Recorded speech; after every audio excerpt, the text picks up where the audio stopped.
รถมาส่งของแล้วพี่น้องเอาลงไว้นี่ใช่ปะ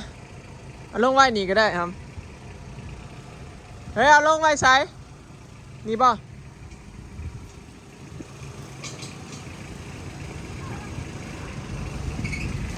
ได้ถอยไปไหว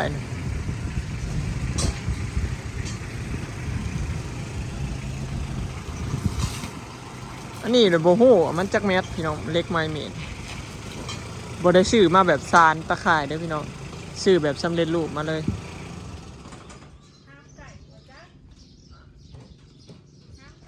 ยูเอา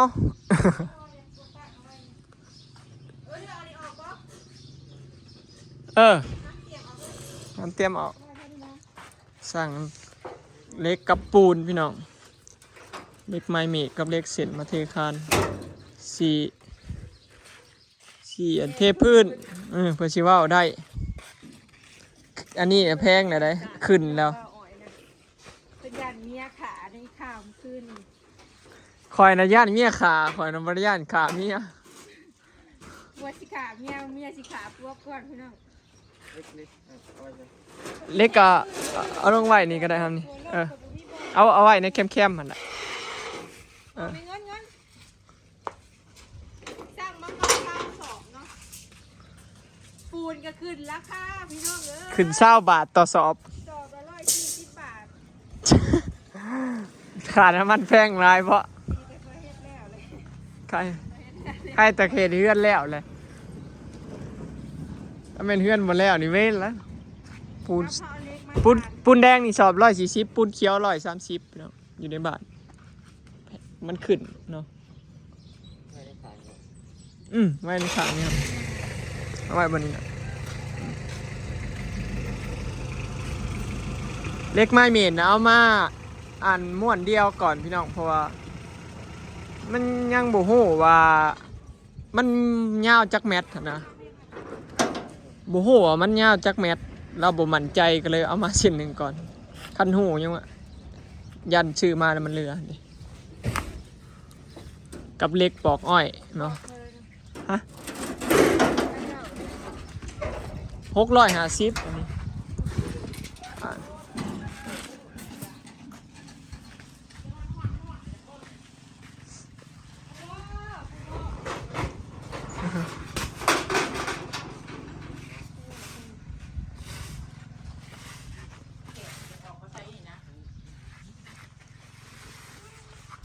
โอ้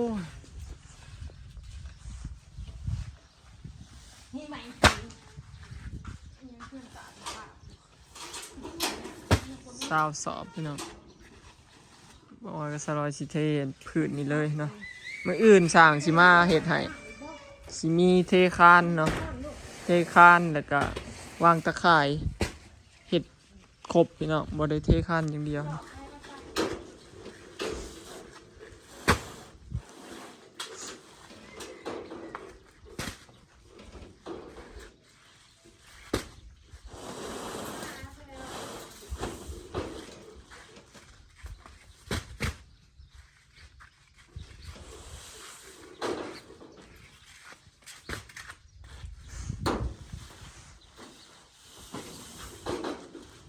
พาเบิ่งพี่น้องขาคล้องสีลายบันได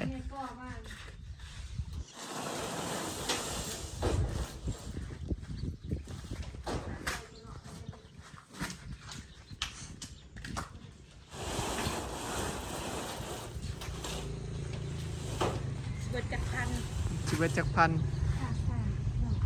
ค่าสร้างเขาเจ้าก็ไหลเป็นสอบพี่น้องที่คานไหลเป็นแมต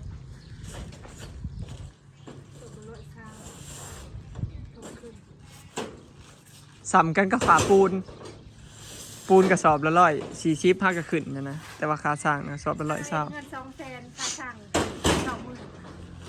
20,000ประมาณทบครึ่งกัน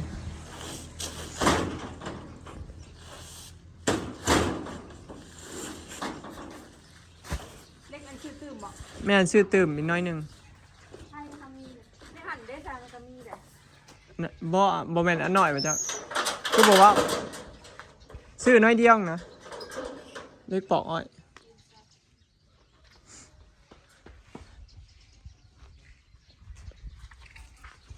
ท่าไหรครับ ต้นไหนร้อยหนึ่ง ลดให้100 เดี๋ยวสิโอนเอาเด้อ เดี๋ยวโอนให้บอสจอย ขึ้นมาจังตะกี้น่ะแต่ละคันบ่ได้ขึ้นอันนั้นก็พอดี 4,000 เฉพาะค่าของ 4,000 รวมค่าสร้างก็สิ10,000 กว่า 4,650 บ่ บา ได้ ท รวมค่าหินค่าทรายในบัดนี้ เพราะเฮามีแล้วเนาะปุ่นแดง240 2,800พี่น้องซาบาท2,800เลย ปกติปูนแดง เลข4โล เลข4 โล 10 10โล 10 เซน10 เซน 10เซน ปอกอ้อย โล50 บาท หันสร้างมันอยู่ในบ้านเลยใกล้บ้านเฮาอยู่เนาะเอาไปสั่งน้ำเราบ่มีเงินสดก็โอนไปได้เงินยังเขาก็เอาบ่อยากจะบ่มีเงินไผ ญาติแต่ว่ามีเงินใหาย มื้ออื่นเนาะสั่งสิมาเฮ็ดให้พี่น้องเขาเจ้ามาแทกมาอย่างนั้นแหละได้ราคากันเรียบร้อยแต่สั่งมาก่อนเช้าสอบคันบ่พอก็สิได้สั่งใหม่เนาะ แม่น ถ้าเอาไปเอาเองปัดสอบละร้อยเช้าบ่ บ่130ลุด10 บาท คอยพันย่อนะบ่ได้พี่น้องเรื่องเป็นหยังบัตรบ่พอเฮาก็จังไปซื้อมาเอง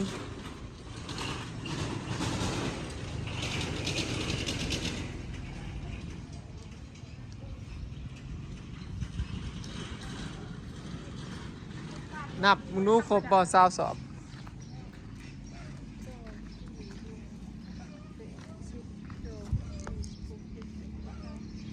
ครบอยู่ 20 สอบ อันนี้เล็กอันนี้10 เซน ที่ระยะ 2 4 6 8 10 เซนโอเค เสร็จไปที่ละย่างแล้วบัดเงินเท่ากับเวลาพี่น้องเอ้ย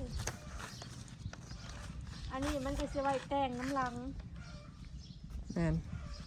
มีเงินพอสิแต่งเท่าเล็กเท่าน้อยนะความจริงแต่งครั้งนี้ก่อนจะไหนก็แต่งครั้งนั้นแล้วก็แล้ว บ่แต่งยังแต่งเช้าละแต่งเช้าก็แต่งทั้งเช้าหนาพุ่นแรกก่อน แล้วแต่งแต่เช้าแล้วก็พ่อดอกพี่น้องเฮ้ยแล้วนี่บริเฮ็ดหยังต่อ แม่น ไปเฮ็ดอยู่หน้าพุ่นแหละให้มันหนาอยู่นะงานเพียงด้วยอ่างปลาอยู่ตรงเนี่ยเศร้าตัดเองก็เข้าไปแล้วเป็นอะไรขอตัด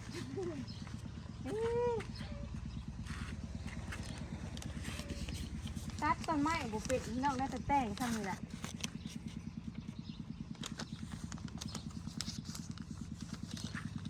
ตัดใหม่โอ้บ้านคือดอกเห็ดขี้มือล้วนๆเรามันยังอยากเปิงเบิ่งออกมาอยู่เขาวะมันยังอยากบานออกมาอยู่ ยามันตัดเขาอีกบ่ น้อยหนึงเขาตัดคือขักเถอะวะ เปิดน้ำพ่อยใช่ก่อน มักมี่เฮาน้ำพ่อป่านเออกนั่นนะ โอ้ยไปหอบมาสิไปซื้อพ่อยบ้านข้าวไว้พ่อยตัดบักนี่มันซุกหรือยังนี่ฮะ สุกแล้วตัวนี้ตัดรถ ป้าพี่น้อง หมดจื้อแล้วทำมาตัดก็ได้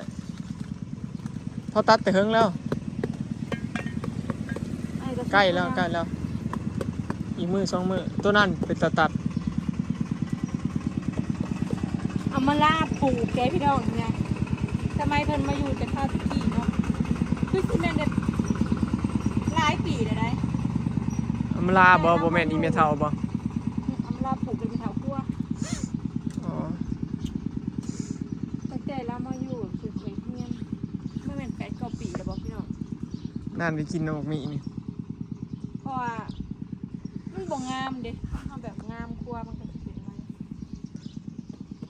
โอ้ยอันนี้ก็อยู่มา4 ปีฮะก็ได้กินปีที่2ตั้งแต่มันใหญ่มาบ่เพื่อได้กินหมากฮะก็สิได้กิน เป็นดกเลยสิไปให้เงินเสียพี่น้องเอ้ย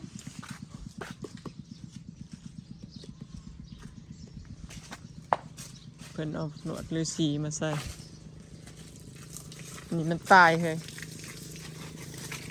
ไอ้ต้นลำซ้ มันบ่มีบอลปลูกเลยเอามาแซมใส่กันบาดนี้ ำใบไม้ยังร่นอยู่พี่น้องเอ้ย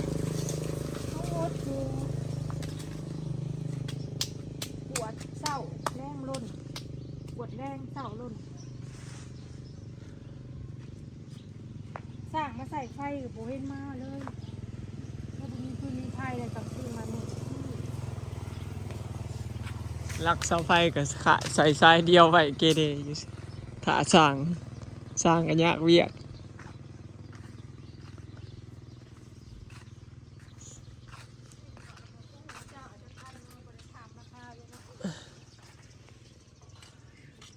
บ่แพงดอก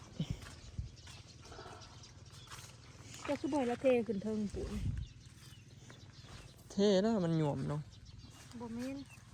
เขามาไว้เอาขึ้นมาคือบ่แล้วคือเด็กมันจังบ่กิน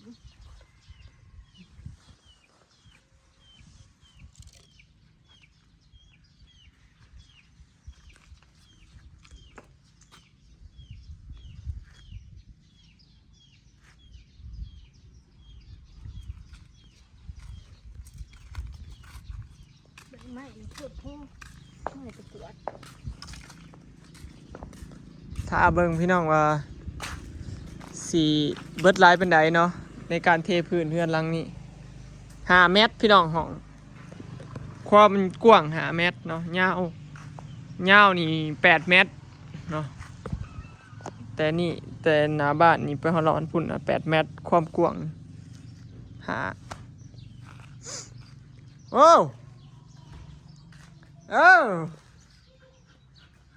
สบายดีคือจ้าสบายดีไขตู้ไขประตูแล้วไขประตูลูกไปจกนมมาบ่นะว้ายอลิสใหญ่เลยเด้อพี่น้องอลิสใหญ่คือจับมือ เนาะ เด้อ มีบ้านเราให้กูมันจะกูลืมเลยแม่บอกอ่านบอก ใหญ่จักลูกใส่ บ่แม่นบ่แนวมัก โท คน ษ ไป ถุ เลย ง บ่ โทษถุง มีบ้านเอาให้ลืมแบบนี้ ไอ้ดุนี่งอง่วนเลยงอง่วน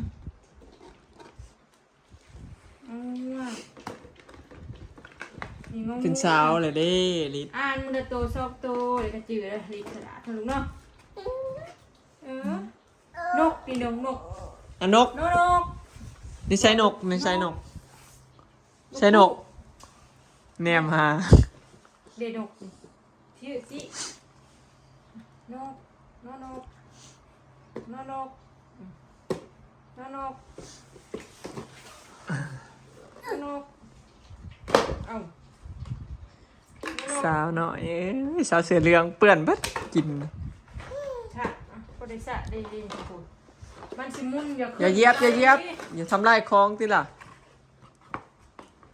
เรื่องอ่านว่าสิตีก่อนลูก ไอ้เมื่อแล้ว ไปหาหลิง อย่าเหยียบลูกอย่าเหยียบ เอ็นยูสลดมันแต่เนาะเมื่อ เมื่อแล้ว บ่ได้เว้ยบ่ ก็เล่นทั้งปั่นอีกแล้วมึงนึ่งเลยนะอ่านเบิ้งสิตีมันตีก่อนลูกผ่า นี่ ปั่น ไปอ่านฮะ แล้วดูจับคุณก่อน ไม่เห็นว่า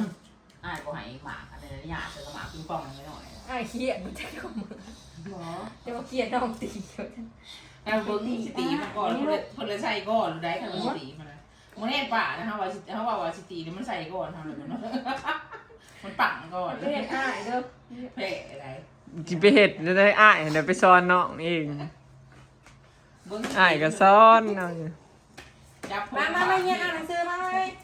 เสือนี่ลูกตัวเสือ จะ เดี๋ยว ไม่ใหญ่ว่าลูกยังไม่ใหญ่ลูกตัวเห็ดโง่ที่ตีให้ ซ้อมเด้อคอยเสียตีถ่ายคนพี่น้องดื้อเบิ้งนี่เบิ้งตีเบิ้งดื้อ มัน นี่ดื้อเฮ้ย ขี้ดื้อเขาบ่เล่นน้ำแล้ว ไป คันซึ้งอย่างนั้นแหละ มันบ่มีหายเพิ่นพี่น้อง ผู้ที่ นานนาน เสือนี่ลูกนี่เสือ ผู้ที่มันหาใจเพิ่น เฮ็ดเชื้อ เชื่อ วี เฮ็ดเชื้อนั่นใด วอวีลักล้านไปใส่คือบ่เห็น มันลาออกเมื่อแล้วเขาสิยกโค้งอ่ะ เอามาได้ เอารถใหญ่ออกมาเอามา ตะกี้บ่สร้างให้เฮาออกให้ บอก สร้างทามมันมาลาเขามื้ออื่นซุเปอร์สิเอาดินเขาเลยสิยกโค้งมูลค่าบัดเทปลาซาว สิได้เฮ็ดของเฮาแล้วก่อนสงกรานต์นี่บ่ซะสังคางเลย โค้ง